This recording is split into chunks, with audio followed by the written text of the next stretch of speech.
Shofar Perek Beis Halacha Vov. The Rambam begins. Yontav shel Rosh Hashanah shechali is b'Shabbos. Yontav Rosh Hashanah, the Yontav of Yontav Rosh Hashanah falls on a Shabbos. Ein toigim b'shofar b'chol mokem. You don't blow shofar anywhere. Let's see what the Peirush says. Aval pishat kiyah mishum shvus. Even though blowing a shofar is not an actual forbidden action on Shabbos or in Torah, it's only rabbinical. And it's just like, in a sense, like a musical instrument.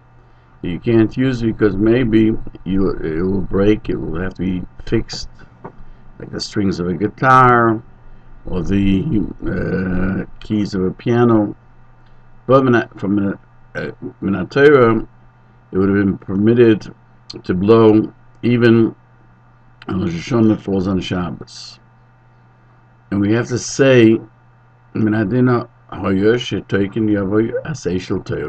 we should say we should blow. Because Yavai Esei Shel Torah, let the positive commandment of Torah come, and push away the forbiddenness of the rabbinical forbiddenness. The blowing of keys on Shabbos is Rabbanan, forbidden. And if that's the case, why don't you blow? Zera, as an edict, Shemi Yitlana B'Yodai, lest a person carry it in his hands on Shabbos, he'll carry it to a person who needs to have it blown for him. And then he will carry it 4 amas in the public thoroughfare, which is a forbidden action. He'll take it out from the private domain to the public domain, or vice versa. He'll come to the forbiddenness of transgressing Shabbos, which is punishable when it's done willfully with witnesses and warning to death by stoning. And therefore they made an edict. He shouldn't blow shofar on Rosh Hashanah, even when it falls on Shabbos. No one should come to that category of death penalty. Because all of Klal Yisrael is obligated to hear the blowing. But not everybody's capable of doing so. He'll have to go to somebody, and he'll carry the shofar, and he'll transgress all these forbiddennesses. And the Mishnah says in Rosh Hashanah 29b, when Rosh Hashanah happens to be on Shabbos, they only blew in the Beis HaMikdash. You have to blow everywhere. That is the Chacham edicted that everyone should blow, because everyone is obligated to hear the blowing, and not everyone knows how to blow it. Maybe they'll carry it, and to learn from somebody who can teach him. They'll carry it 4 amas or Rishus HaRabim. Rae Gann points out the Gemara Be'emes, it doesn't mention just that unless they carry it 4 amas or Rishus HaRabim, but there's other forbiddennesses, like the Rambam mentions, of taking it out from the house to the public thoroughfare, or vice versa. And the Gemara wanted to tell us the most unusual way, even it's already found in Rishus HaRabim, but it could be he'll come to do a forbiddenness. He'll take it 4 amas or Rishus HaRabim. Another reason why they only mention going through the public thoroughfares, and because we find a leniency when if you do it less than 4 amas at a time, you're not transgressing on the Yudarai. So you stop after every 4 amas, which is about 3 steps. And the Rambam, in completion of his wisdom, he left nothing out from what he wanted to write there. He added also that the changing of domains would be forbidden. Hamisha questions: how did the Rambam write that it would have been correct that the hearing of shofar, the positive commandment, should push away the forbiddenness of the rabbinical edict? Before the Rambam in Perek Aleph Halacha Daled writes that Shofar Rosh Hashanah, you do not transgress Yom Tov. There's no transgression by using it.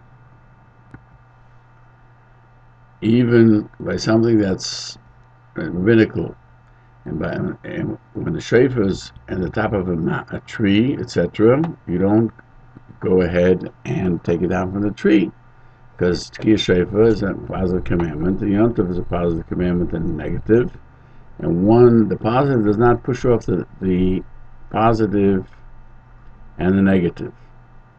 And even though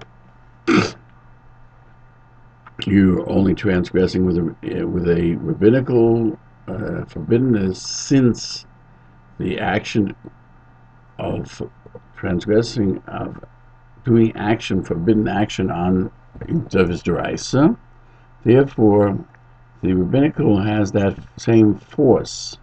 And just like therefore, the positive commandment of the Shofar should not push away the negative and positive commandment of the D'Oraisa. That's the way the Chacham set up their forbiddenness, and therefore it doesn't push it away. Now, by Shabbos, Rambam writes that not working on Shabbos is a positive commandment, because it says, on the seventh day shall you rest. Shmois 23:12. However, it does work in it, nullify this positive commandment and transgress on the negative commandment of do not do any work. And even though the forbiddenness that we're discussing is rabbinical, why by Tkiyah on Rosh Hashanah, that happened on Shabbos, he writes that the positive commandment should overrule the rabbinical. On Yom Tov, he writes simply that it does not. They're both similar, and both Shabbos and Yom Tov have a positive and a negative commandment. And the positive commandment of Shofar can't push away the obligation on a regular Yom Tov for the weekday, even though it's a rabbinical forbiddenness.